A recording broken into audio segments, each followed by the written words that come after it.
What are drama films like in 2025? Would you consider this a drama film? No, I wouldn't. Oh, so were you just asking the audience a question? I was trying to, but no one would answer. Dang. What's going on, everybody? This your boy King Germ, one half of Pod and Saved Our Marriage. Each and every Friday, Queen Germ and myself drop an episode to show the people how Pod and Saved Our Marriage. Now, we're not like most married couples. Most of the time we disagree, but that's the beauty of the show. So, when you get through listening to Sparrows UnderReview, come give us a listen. Each and every Friday on any DSP, go look for Pod and Saved Our Marriage.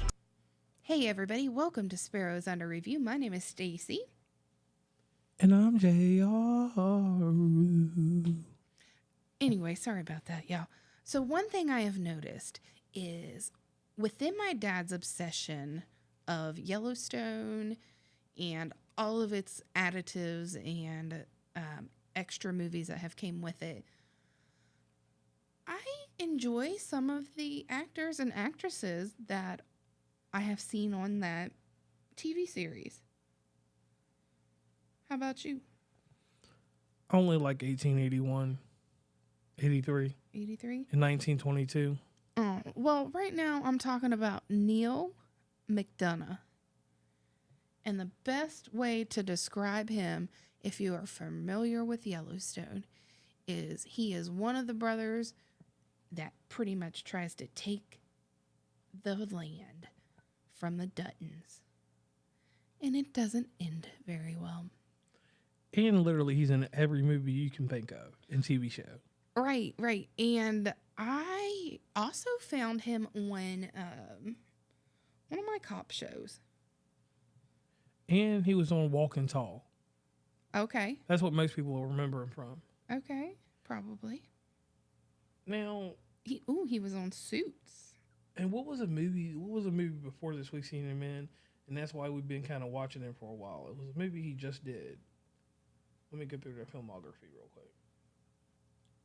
Do you remember the movie? He voiced Bruce Banner in the animated TV series The Incredible Hulk. The movie was called Homestead. Oh, okay, yeah. I enjoyed that one too. Yeah, it was pretty good. Okay, he was in Captain America: The First Avenger. Captain America: Super Soldier. He was the voice of a video game. And he was in Street Fighter: The Legend of Chun-Li as M. Bison. Okay. Oh, he was on Justified. Yeah. Oh, crap. Yeah.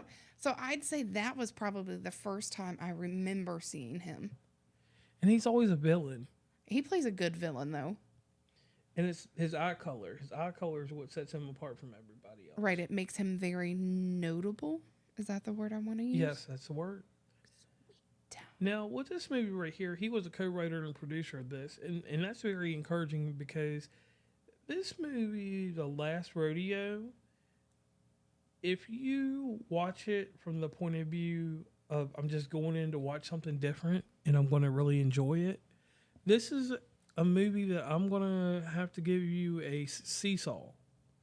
The storyline works for me.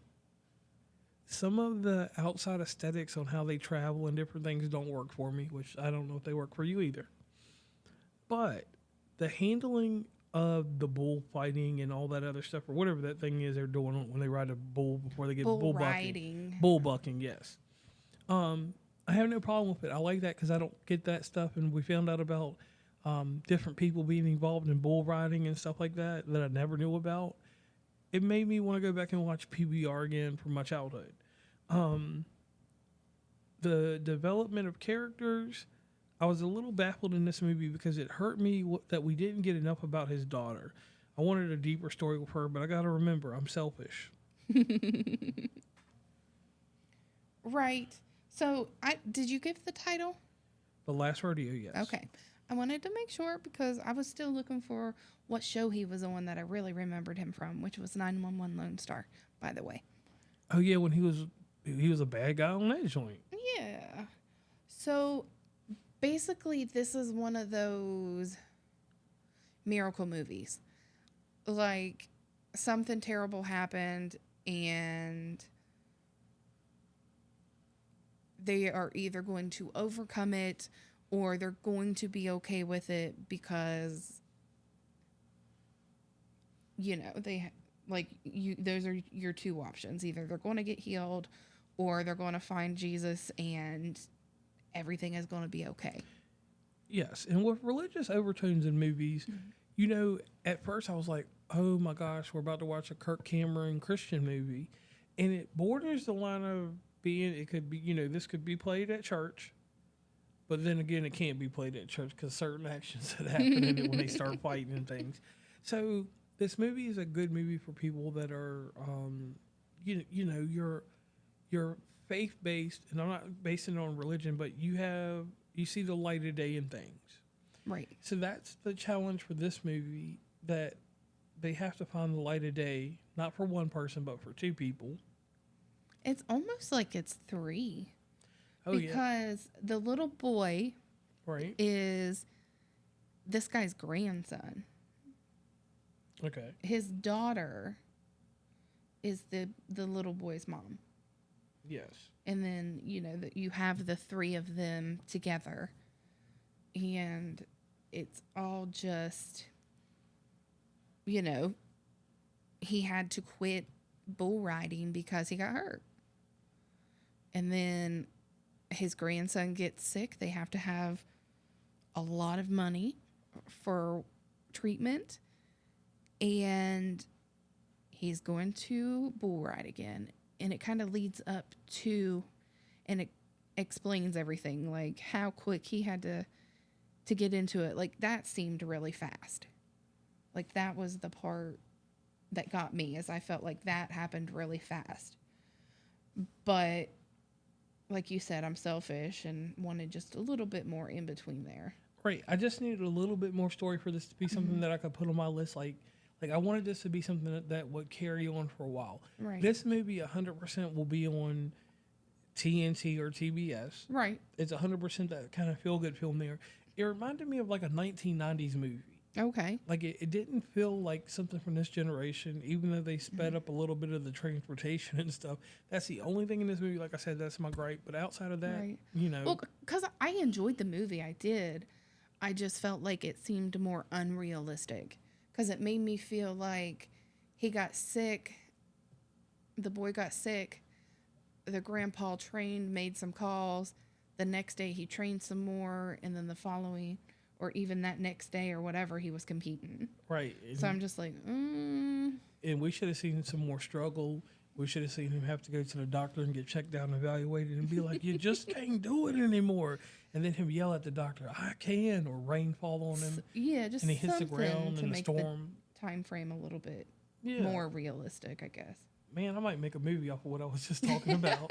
Could you imagine, like, if he was outside on that mechanical bull and it was raining, he hit the mud and a piece of lightning hit a tree, and he got up from there and said, I'm going to avenge my grandson.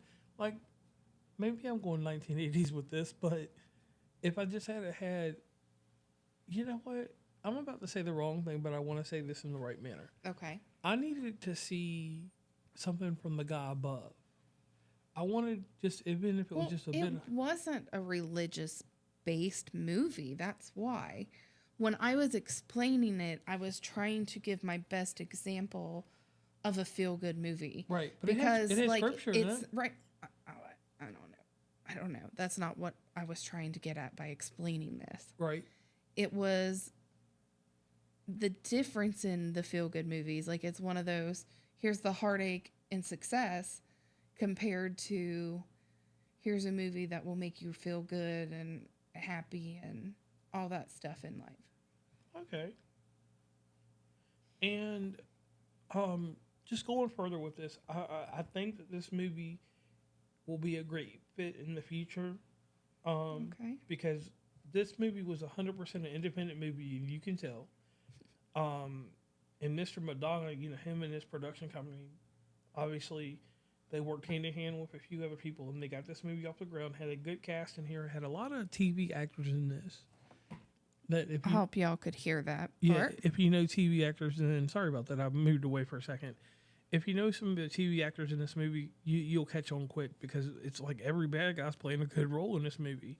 Now, Stacey, can you give us a few numbers about this movie? Yeah, sure. So, of course, you all know we get all of my information from Wikipedia because that is the site that I enjoy. No, we're not sponsored. And no, I don't give donations to Wikipedia. But if you want to, you can. Rotten Tomatoes gave it a 69%. Okay. Let's see. Oh, no, never mind. 69% of 32 critic reviews are positive. So that's, to me, that's not great numbers. And then what about Metacritic? What do they say? That's who I'll look for. Okay, it says uses a weighted average. The film was scored 61 out of 100 based on 6 critics. So does that make you feel the film's kind of average? I don't know. To me, those numbers aren't great because then on scores or cinema score, how did they get an A on an A plus to an F?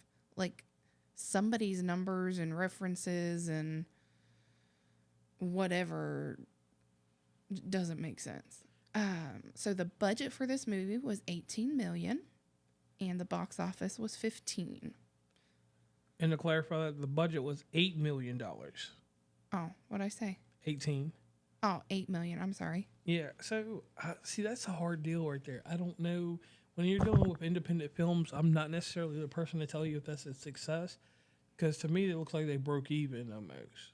Wouldn't you say? I mean, it's almost double. Right. So I don't know. I mean, to me personally, any amount of profit is profit as long as I'm not losing. Okay. So where does this movie stand with you in the future? How are you going to present this movie to somebody if they ask you, should I watch The Last Rodeo? I'm going to tell them definitely watch it. I enjoyed it. There's a few changes I probably would have made, but nothing that makes me want to not encourage someone to watch this movie. Okay, I can dig that. Well, what about you? This movie will be something that I'll let you tell people about, and I'm gonna have to stick to my laurel on this. It's an independent film, and we don't watch a lot of independent movies. It didn't have a big budget, but they made it work.